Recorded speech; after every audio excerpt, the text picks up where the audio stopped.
My dear students, ASSEB Academy YouTube channel and এটা নতুন video লৈ আপোনালোকক আকৌ এবাৰ আন্তৰিকভাৱে স্বাগতম জনাইছো। আজিৰ ভিডিওটোত মই স্পোকেন ইংলিশৰ যেটো লেভেল 3 আছে 30 আছে সেই 30 নম্বৰ লেভেলৰ চেপ্টাৰ 1 চেপ্টাৰ 2 চেপ্টাৰ 3 চেপ্টাৰ 4 আৰু টেষ্টৰ যিখিনি কোৱেশ্চন আনসাৰ আছে কোৱেশ্চন আনসাৰখিনি আলোচনা কৰিম। আৰু আগৰ ভিডিওটোত মই 29 নম্বৰ লেভেল লৈকে আলোচনা কৰিছো। আগৰ ভিডিও কেইটা যদি চোৱা নাই মোৰ এই ভিডিও ডেসক্ৰিপচন বক্সত গৈ তাৰ পৰা আপোনালোকে লিংক দিয়া থাকিব, তাৰ পৰা আপোনালোকে ভিডিও কেইটা চাই ল'ব। সো 30 নম্বৰ লেভেলটো মই এতিয়া জাস্ট আপোনালোকৰ কাৰণে ওপেন কৰিম। প্ৰথমতে বেসিক্সটো ওপেন কৰিছো। ইয়াতে আপোনালোকে কিছুমান বস্তু দেখিবলৈ পাইছে, তাৰ পিছত কনভাৰসেচনত যাব লাগিব। সো মই এতিয়া কি কৰিম, অলপ বেক আহিছো।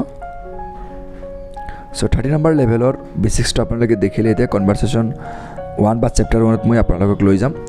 ইয়াতে আপোনালোকে এনেকৈ কনভাৰসেচন দেখিবলৈ পাব, অসমীয়া ইংৰাজীত আপোনালোকে পঢ়ি ল'ব। তাৰ পিছত নেক্সট মাৰিব। ইয়াতে মই নেক্সট মাৰিলো, নেক্সট মাৰাৰ লগে লগে কনভাৰসেচনটো আৰম্ভ হৈ যাব। You please explain why you haven't turned in your assignment yet? তাৰ পিছত আপোনালোকে নেক্সট মাৰিব, নেক্সট মাৰাৰ পিছত এনেকৈ কোৱেশ্চন আনসাৰখিনি আহি যাব। সো এই এপৰ পৰা ইয়াৰ পৰা যদি আমি কৰিব যাওঁ তেতিয়া হলে বহুত বেছি লেট হৈ যাব, মানে ভিডিওটো বহুত বেছি দেৰি হ'ব। সেইকাৰণে মই ডাইৰেক্ট টিচাৰ এপত আপোনালোকক লৈ গৈ আছো। সো মই এতিয়া আপোনালোকক টিচাৰ এপত লৈ আহিলো। ইয়াতে আপোনালোকে দেখিবলৈ পাইছে লেভেল 30। লেভেল 30 ত ক্লিক কৰাৰ লগে লগে ইয়াতে যিমান কেইটা চেপ্টাৰ বা কনভাৰসেচন আছিলে তাৰ কুইজৰ কোৱেশ্চন আনসাৰ আছে, ইয়াতে টেষ্ট আছে। সো মই এতিয়া কি কৰিম, আপোনালোকক কুইজৰ কোৱেশ্চন আনসাৰখিনি দেখাম। ইয়াতে কনভাৰসেচন 1 মানে চেপ্টাৰ 1 ৰ কোৱেশ্চন আনসাৰ ইয়াতে দিয়া আছে। ইয়াতে যেনেকৈ ওয়াৰ্ডটো আপোনালোকক দেখালো ওলট পালটকৈ দিয়া আছিল, will I extension give you deadline a. So এইটো এনেকৈ সজালেও হ'ব, I will give you a deadline extension. Question number 2 এইটো ক'ব লাগিব আৰু এইটো এনেকৈ ক'ব লাগিব, let me know if you require any additional assistance. Question number 3 ইয়াতে তিনিটা ৱাৰ্ড দিয়া আছে, এইটো আপুনি শুনিব লাগিব টেপ কৰি। সো ইয়াৰ এনসাৰটো দিয়া আছে, এইটো হ'ব টাফ। কুৱেশ্চন নম্বৰ 4 খালি ঠাই পূৰ কৰিব লাগে, ইয়াৰ খালি ঠাই হ'ব অভাৰ। কুৱেশ্চন নম্বৰ 5 ইয়াতে এটা ৱাৰ্ড দিয়া থাকিব, তাৰ মিনিংটো চুজ কৰিব লাগিব। কুৱেশ্চন নম্বৰ 6 এইটো ক'ব লাগিব।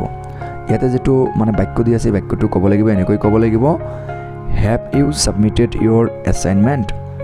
কুৱেশ্চন নম্বৰ 7 ইয়াতে সঠিক ৰেছপন্সটো বিচাৰিব লাগিব এই কুৱেশ্চনৰ। ইয়াতে আছে I am here to help you. So ইয়াৰ তিনিটা অপশ্যন আছে, তাৰে সঠিক অপশ্যনটো হ'ব thank you so' much. Question number 8 select the correct meaning. ইয়াতে সঠিক মিনিংটো চুজ কৰিব লাগিব।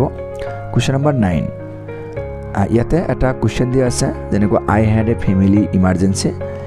ইয়াৰ এই কুৱেশ্চনৰ এগেইনষ্টত তিনিটা অপশ্যন দিয়া আছে, তাৰে সঠিক অপশ্যনটো হ'ব ইয়াতে এনসাৰটো হিচাপে দিয়া আছে, I am sorry to hear that I hope everything is okay.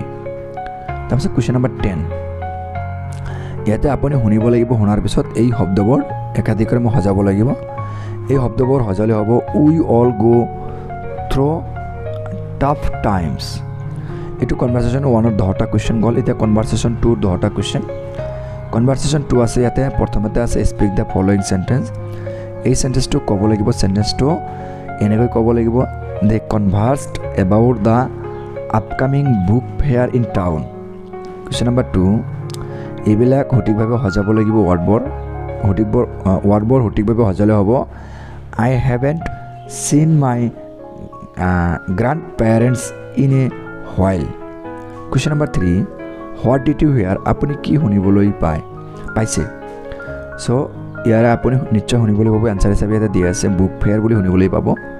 Question number 4 ইয়াতে মিনিংটো চুজ কৰিব লাগিব। কুৱেশ্চন নম্বৰ 5 খালি ঠাই পূৰ কৰিব লাগে। কুৱেশ্চন নম্বৰ 5 যি খালি ঠাই পূৰ কৰিব লাগে, খালি ঠাইত হ'ব in, they live in another city, in হ'ব। Question number 6 what did you hear, আপুনি কি শুনিবলৈ পাইছে।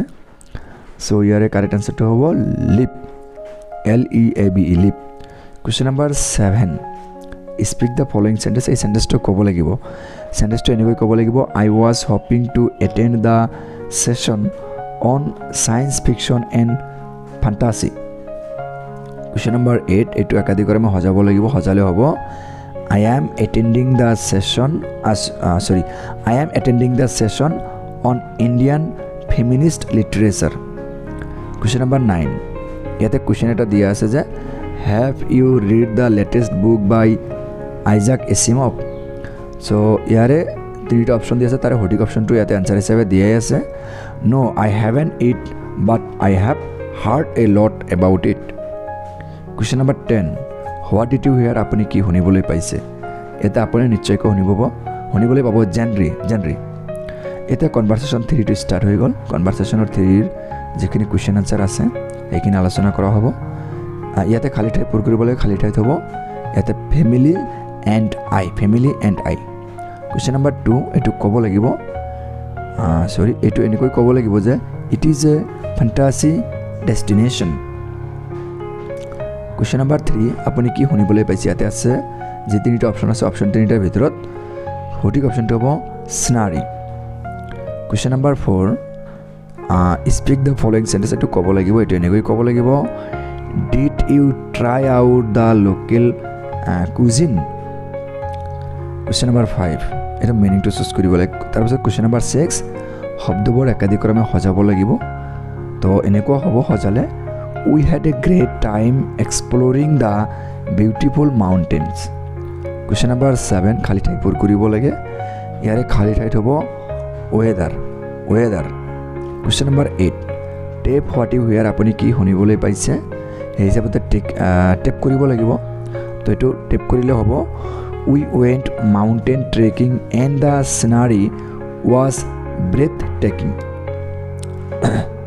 তাৰপিছত কুৱেশ্যন নম্বৰ 9 এইবোৰ সঠিক ক্ৰমত সজাব লাগিব। ৱাৰ্ডবোৰ সজোৱাৰ পিছত এনেকুৱা হ'ব যে I am glad you had such a memorable experience.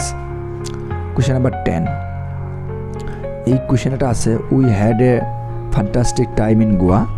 তো ইয়াতে 3টা অপশ্যন আছে, সঠিক অপশ্যনটো হ'ব ডেট চাউণ্ডছ লাভলি। এতিয়া কনভাৰসেশ্যন 4ৰ কুৱেশ্যন আনচাৰখিনি আহি গ'ল।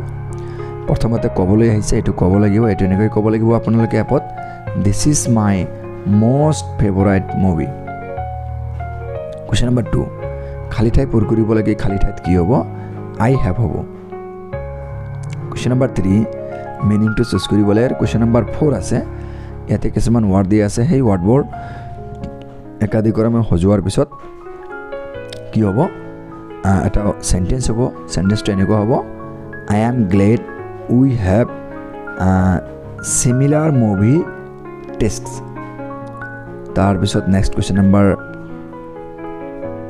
5 টেপ হোৱাট ইউ হিয়াৰ। ইয়াতে এটা কুৱেশ্যন দিয়া আছে, ইয়াতে ৱাৰ্ডবোৰ দিয়া আছে, ৱাৰ্ডবোৰ একাধিক্ৰমে সজাব লাগিব। ৱাৰ্ডবোৰ একাধিক্ৰমে সজালে হ'ব the stories progression and twist are superb. Question number 6 fill in the blanks খালী ঠাই পূৰ কৰিব লাগে। ইয়াতে খালী ঠাইত হ'ব অ হ'ব।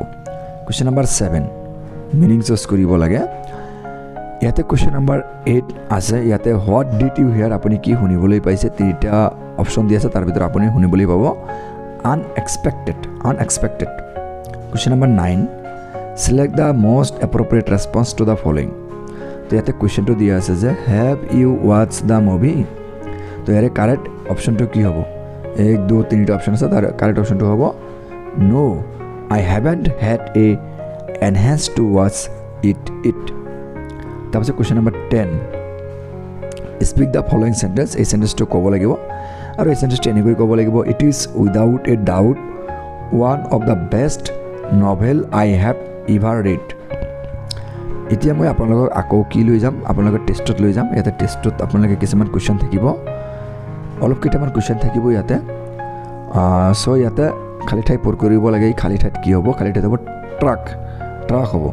কুৱেশ্যন নম্বৰ 2 এইটো ক'ব লাগিব এপত, এইটো এনেকৈ ক'ব লাগিব it is a beautiful city. Question number 3 খালী ঠাই পূৰ কৰিব লাগে। ইয়াতে এটা খালী ঠাই দিয়া আছে, খালী ঠাই পূৰ কৰিব লাগিব। 3টা অপশ্যন আছে, সঠিক অপশ্যনটো হ'ব tried out. Question number 4 what did you hear. আপুনি কি শুনিবলৈ পাইছে? চ' ইয়াতে আপুনি নিশ্চয়কৈ শুনিবলৈ পাব ডিলেক্টেবল। অ'কে। কুৱেশ্যন নম্বৰ 5 এইবোৰ একাধিক্ৰমে সজাব লাগিব আৰু সজালে এনেকুৱা হ'ব the movie head lots of twist and turns. Question number 6 ইয়াতে দেখিবলৈ পাইছে যে হোৱাট ডিড ইউ হিয়াৰ। আপুনি কি শুনিবলৈ পাইছে? চ' ইয়াতে 3টা অপশ্যন আছে, আপুনি নিশ্চয়কৈ শুনিবলৈ পাব উইদাউট এ ডাউট।